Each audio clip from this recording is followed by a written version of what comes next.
Eu sou Mário Persona e essas são as respostas que eu dei aos que me perguntaram sobre a Bíblia. Você escreveu perguntando se um crente pode perder o Espírito Santo. A resposta é: jamais, nunca, de forma alguma. Se a salvação e o Espírito Santo tivessem sido conquistados pelo crente, por sua fidelidade, por suas boas obras ou por seu esforço próprio, então aí sim ele poderia perder tanto a salvação quanto o Espírito Santo se essas coisas fossem conquistadas pela pessoa, por nós. Mas quando nós entendemos que a nossa salvação começou muito antes da nossa existência, na eternidade, antes do mundo existir, antes da existência de todas as coisas, e quando nós entendemos que o selo do Espírito nos foi dado por Deus como garantia dessa obra que Ele executa em nós, então não existe o menor risco de um crente em Jesus perder o Espírito Santo ou a salvação. Obviamente, eu não estou falando aqui das pessoas salvas pela fé em Cristo, aliás, eu não estou falando aqui das pessoas que professam uma religião, que adotam uma religião, mas que nunca foram salvas pela fé em Cristo. Eu estou falando de pessoas salvas pela fé em Cristo, e não de pessoas que entraram para uma igreja, ou que chegaram ao conhecimento da verdade, ou experimentaram os benefícios da ação do Espírito Santo, como aconteceu até com os judeus, que conviveram com Jesus e são descritos nesse versículo. Esse versículo fala muito bem dos judeus dos tempos do Senhor Jesus. Hebreus 6, de 4 a 6. Porque é impossível que os que já uma vez foram iluminados, e eles foram, provaram o dom celestial, e eles provaram, Cristo no meio deles, se tornaram participantes do Espírito Santo, eles se tornaram participantes porque o Espírito Santo estava ali ao lado deles, e provaram a boa palavra de Deus, sem dúvida, e as virtudes, os poderes, os milagres do século futuro, falando do milênio, e recaíram. É impossível que sejam outra vez renovados para arrependimento, porque assim quanto a eles, de novo crucificam o Filho de Deus e o expõem ao vitupério, ou expõem à vergonha.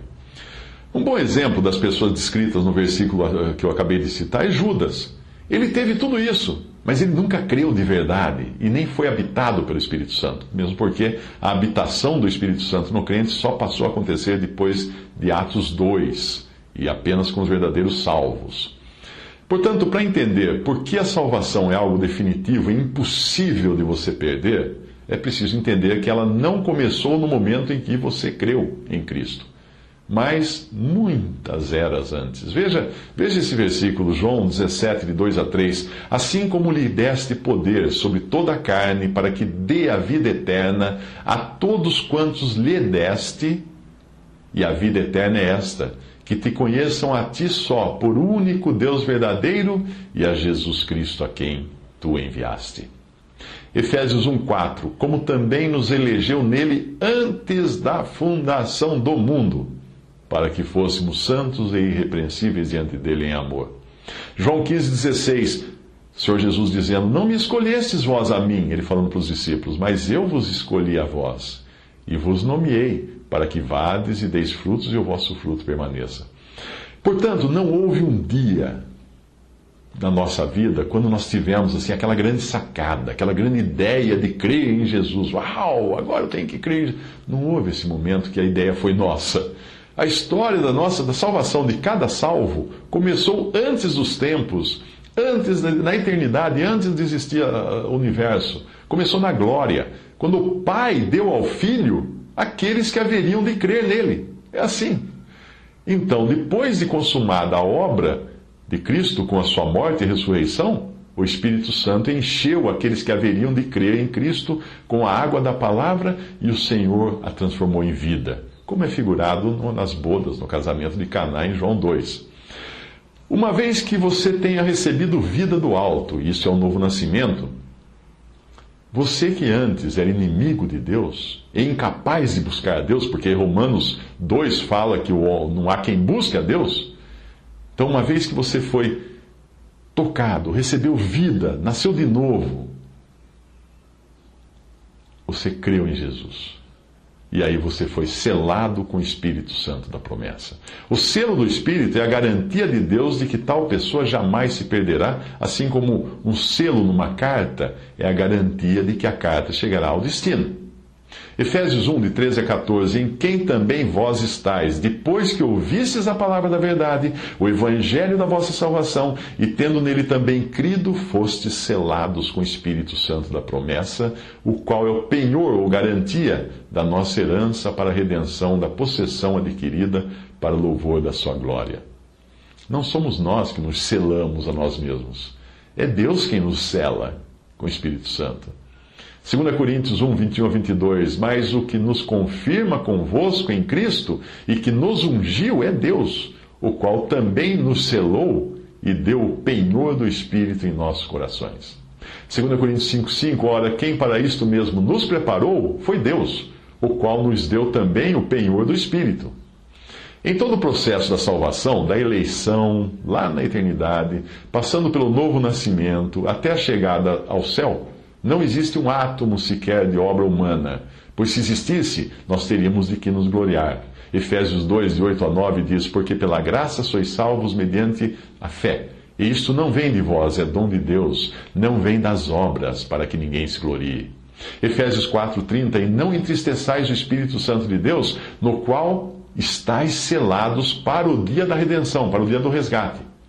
Portanto, o selo do Espírito é a garantia dada por Deus de que os que são selados serão sim resgatados e serão sim levados para o céu. É Deus quem sela, é Deus quem garante. Não é o que recebe o selo que garante isso, com a sua perseverança de manter o selo grudado ali, não. Você já viu alguém ir ao correio, ter a sua carta selada e depois ir embora com a carta na mão para pegar um ônibus e viajar até o destino da carta e entregá-la pessoalmente? Não. É o correio que garante a chegada dela ao destino e a garantia dessa chegada é o selo. Se o crente pudesse perder a salvação ou o Espírito Santo, isso seria uma quebra de contrato. Não do crente, mas de Deus, porque foi Ele quem prometeu nos salvar. Romanos 11, 29, porque os dons, as dádivas e a vocação de Deus são sem arrependimento, são sem quebra de contrato. O selo pode também ser visto sob outro aspecto, porque nos tempos em que foi escrito o Novo Testamento, ainda não existiam selos postais de papelzinho, como é hoje, ou adesivos. Mas existia o selo da autoridade. Quando uma autoridade lacrava um documento, ela costumava carimbar com o seu anel, ou selo, o documento. Ela pingava umas gotas de lacre sobre aquele documento, o lacre era uma coisa derretida, como se fosse uma cola derretida, e então marcava esse pelote de lacre com o anel, o selo de autoridade, e aí aquilo esfriava, endurecia, e era impossível você ler o que estava escrito sem quebrar aquele lacre.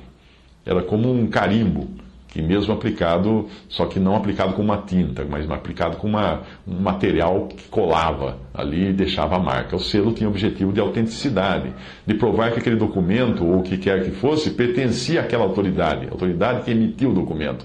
Era o equivalente ao registro no cartório que nós fazemos hoje. Quando alguém registra uma propriedade física ou intelectual, fica determinado que aquilo pertence a essa pessoa. Assim é o selo do Espírito Santo no crente. Ele não pertence mais a si mesmo, mas ele pertence a Deus que o selou. É a autoridade que o selou, que pôs sua marca ali. 1 Coríntios 6, de 19 a 20. Ou não sabeis que o vosso corpo é o templo do Espírito Santo que habita em vós, proveniente de Deus, e que não sois de vós mesmos, porque fostes comprados por bom preço. Glorificai, pois, a Deus no vosso corpo e no vosso espírito, os quais pertencem a Deus. João 10, 28 a 30. E dou-lhes a vida eterna, e nunca hão de perecer, e ninguém as arrebatará da minha mão. Meu Pai que mas deu é maior do que todos, e ninguém pode arrebatá-las da mão de meu Pai. Eu e o Pai somos um. Mas como ter certeza de que serei mantido íntegro até a vinda de Jesus para me buscar? Bem, é o Senhor quem faz esta obra também. 1 Tessalonicenses 3, de 12 a 13. E o Senhor vos aumente e faça crescer em amor uns para com os outros e para com todos, como também o fazemos para convosco, para confirmar os vossos corações, para que sejais irrepreensíveis em santidade diante de nosso Deus e Pai, na vinda de nosso Senhor Jesus Cristo, com todos os seus santos. Acreditar que você pode perder a salvação e o Espírito Santo é falta de confiança em Deus. É acreditar que Deus não é totalmente responsável por nossa salvação, mas que Ele deixou algo para nós fazermos, o que nos faria co-salvadores com Cristo, co-salvadores de nós mesmos. Teríamos dois salvadores, Cristo e eu mesmo. Pensou que absurdo? Se assim fosse, nós não estaríamos totalmente perdidos, nós estaríamos 90% perdidos, ficando 90% para Cristo nos salvar e 10% para nós salvarmos a nós mesmos. Que absurdo. E o que dizer então daqueles que por tanto tempo caminham como cristãos e depois voltam ao que eram ou se transformam em coisa pior? A Bíblia responde, 1 João 2,19: saíram de nós, mas não eram de nós, porque se fossem de nós, ficariam conosco. Mas isto é para que se manifestasse que não são todos de nós. Da impossibilidade de um eleito de Deus ser totalmente desviado e perdido, o Senhor demonstrou com essas palavras na passagem a seguir, em Mateus 24:24, porque surgirão falsos cristos e falsos profetas e farão tão grandes sinais e prodígios que, se possível fosse, enganariam até os escolhidos. É preciso entender que o crente em Jesus passou para outro terreno, que é o da vida eterna, para o qual já não há juízo ou condenação. Veja que o verbo passar, nessa passagem agora, aparece no passado, como algo já realizado para aquele que creu na palavra de Deus. João 5,24. Na verdade vos digo que quem ouve a minha palavra e crê naquele que me enviou tem a vida eterna agora, e não entrará no futuro em condenação ou juízo, mas passou da morte para a vida. Passou. Se a vontade própria do crente fosse suficiente, forte o suficiente, para desviar-se a ponto de perder a sua salvação, então a sua vontade seria mais forte do que a vontade de Deus, o que é totalmente impossível.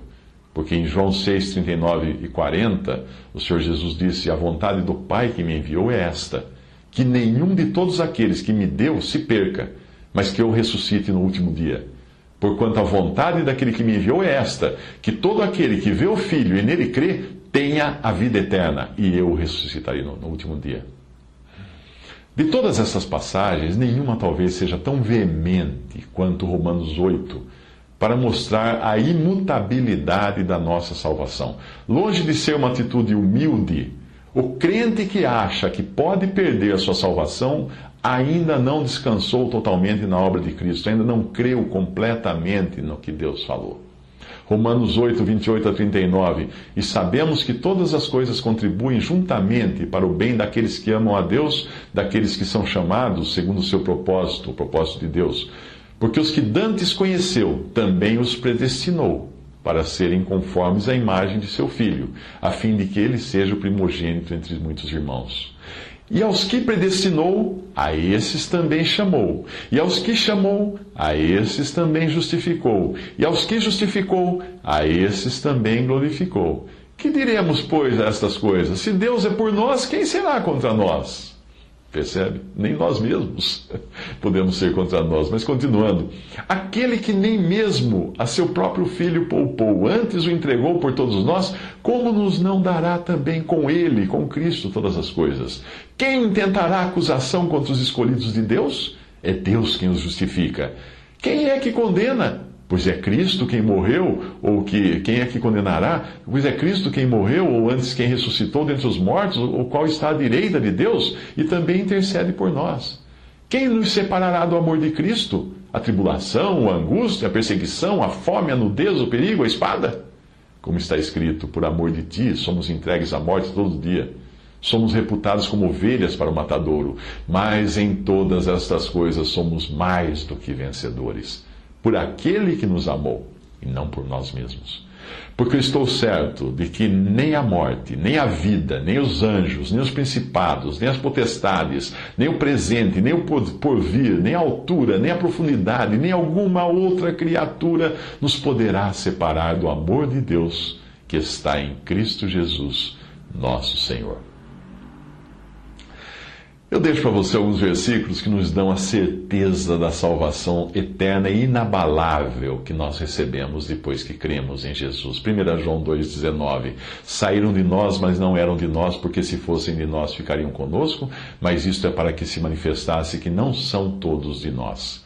Mateus 24, 23 a 25. Então, se alguém vos disser, eis que Cristo está ali, aqui ou ali, não lhe deis crédito, porque surgirão falsos cristos e falsos profetas, e farão tão grandes sinais e prodígios, que, se possível fora, enganariam até os escolhidos. Eis que eu vos tenho predito.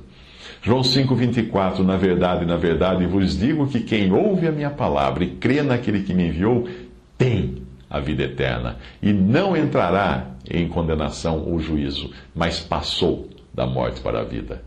João 6, 37 a 39, tudo que o Pai me dá, virá a mim, e o que vem a mim, de maneira nenhuma o lançarei fora.